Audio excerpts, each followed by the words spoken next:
Immoral Guild. Wow. As I'm back, I'm doing a lot of harem anime reviews, like I used to. Back in my prime. Yeah.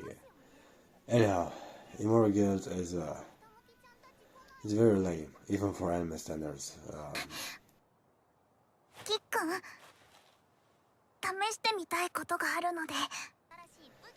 The ecchi is not that great, and basically the whole scenarios are fucked up and very, how can I say this, unoriginal and cliche. They are the standard harem archetypes when they just fall on each other and girls like with their boobs hanging and put their pussies in their main characters' faces. Yeah, and they also act innocent and cute.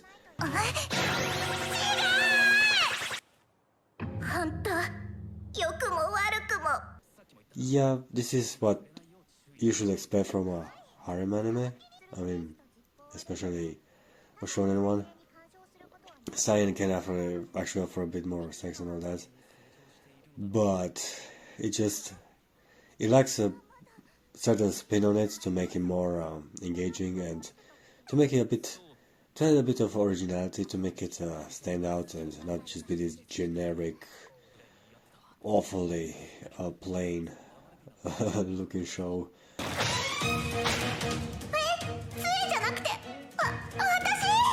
Yeah, even with the characters, they're all uninteresting, and the activities they do is very mundane.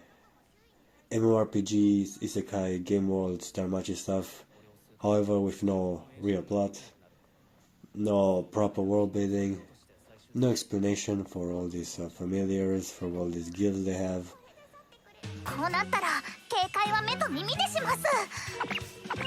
The main character is a bit older than most harem kings, which is great. Another main character is always a big positive. He gets to be a bit more restrained and a bit more focused, and even horny here. Like, there's nothing less interesting in a harem anime than a main character that's like immune to the charms and doesn't know what the fuck is going on. Otherwise, he's pretty interesting, but not really. He has a cool design. He has a nice hair color. However, he's very blind. He doesn't do much of notice. He just stares and does his job. Kind of like in Goblin Slayer.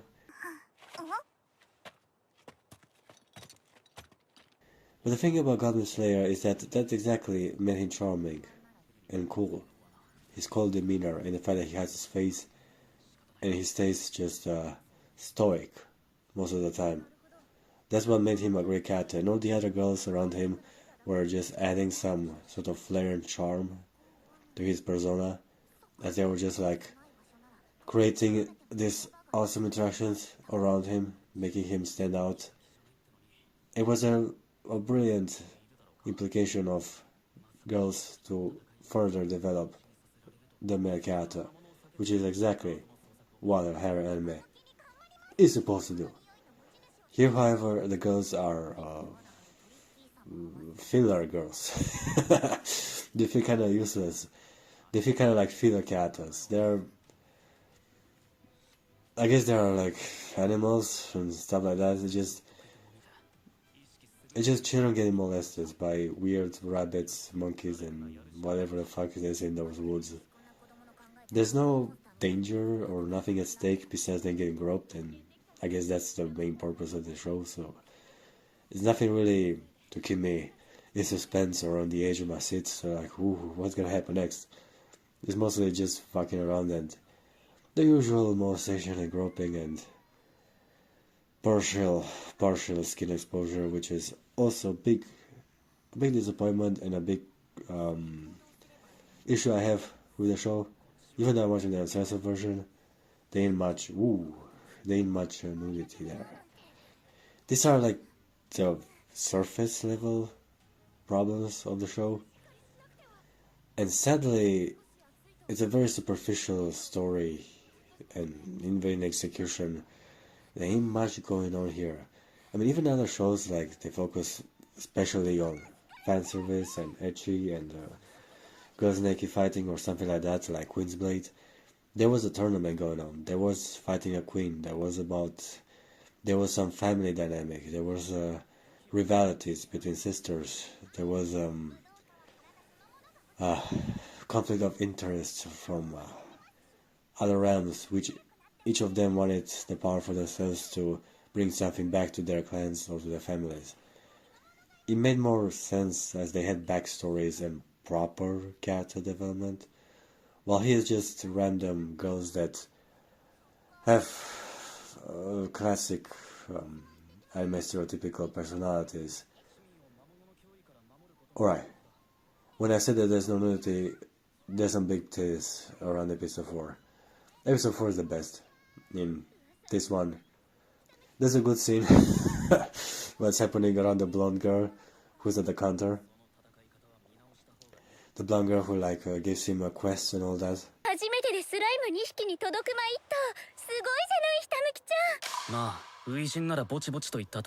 Jesus Christ, like, okay, she has big titties. I mean, she's kind of like the darkness of Konosuba.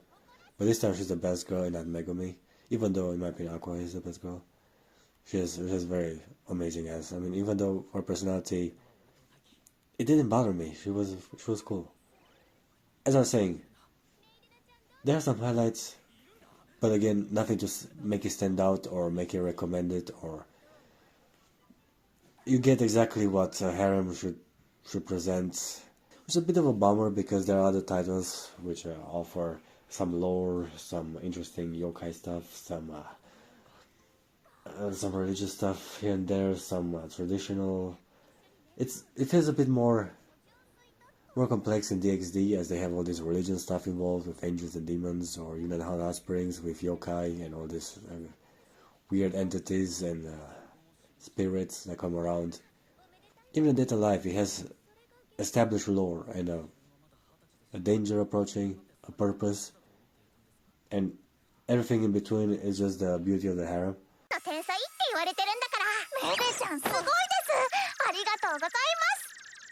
Here is just them interacting, and even that is not exactly big character development, if at all, which is very disappointing. There is some potential, I guess. The colors are great, the design ain't that bad. The main character is older and cooler than most insecure boys that get to hang out with all these bitches. It has no plot. It has no story. It has no fucking narrative. The main character has no goal. All he said is that some person from his life gets married and he doesn't. He doesn't have a relationship. And otherwise he just wanders around and tries to level up, I guess.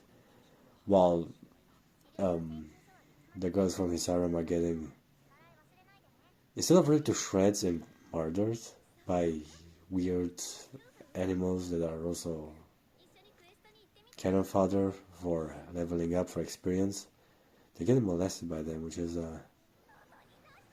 kind of a weird take on all these RPG mechanics. Well, but again, that's all there is for this anime. That's all there fucking is. You could have just made a hentai with the words as well. Again, if you like this softcore stuff, might be for you. But again, why not add a bit of a story? Make it a bit more engaging.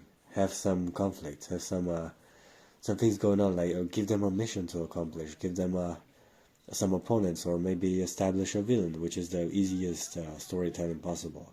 To have a bad guy and a good guy. Whatever, if it works, or a bad girl. Like, whew, bang the ass to that bitch. Be all that evil. Like, slap her. No. Anyway. So. Yeah. It's basically just 12-year-old girls getting molested in the woods. I mean, I guess there's something for everyone out there, so I wouldn't exactly recommend this anime. It's very repetitive and it gets uninteresting and fucking boring very, very, very, very fast after just 1 or 2 episodes. The characters don't interact in that awesome ways to each other to keep it fresh, and there are no like events happening that can save the otherwise plainness and just boredom that you get yourself caught into. Immoral Guild does live up to its name and show us a lot of titties and boobs galore and hey, even some coochie shots here and there. So yeah, when it comes to fan service, it is enough here. I do like that, and also they introduce like a new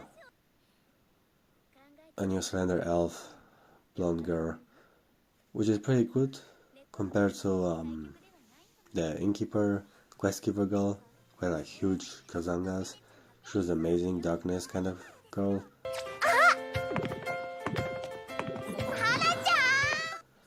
Now I have like a more of a nerdy slender one. Perfect.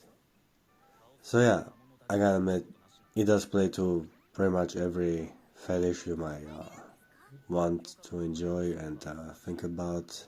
By the way, fuck it. The elf girl that I talked about, it's a boy. Fuck no. Scratch that. The anime is a 6.2. Fuck it. No, no, no, no. It's pretty good shit. However, my criticism stays fast and true. There is no character development, and even though some girls do have arcs, well, sort of. I mean, it's a very cliche way to develop her. For example, this holy fucking hell, her name is Tokishiko Dana, whatever the fuck. She's like the mean tsundere brunette girl, Kurumi Takisaki lookalike. Yeah. Basically, they both go hunting. She's about to get whacked. Main character steps in, gets wounded. What the fuck is gonna happen when a guy is wounded and a hot girl is next to him? She's gonna get naked and stay next to him. And, well, she actually humps in and all that other good things. Which was great, but it was very cliche and was obvious what's gonna happen. I mean, gee. If you think anime is weird, immoral, fucked up, and just overall disgusting way of entertaining, and it's like fanservice can be. It's also very sweet to see how shameless it portrays all these tropes and all the nudity. It's just sad because it has potential, it has the silliness that it needs to be a classic, to be something that you can just enjoy, turn your brain off, whack on off before going to sleep.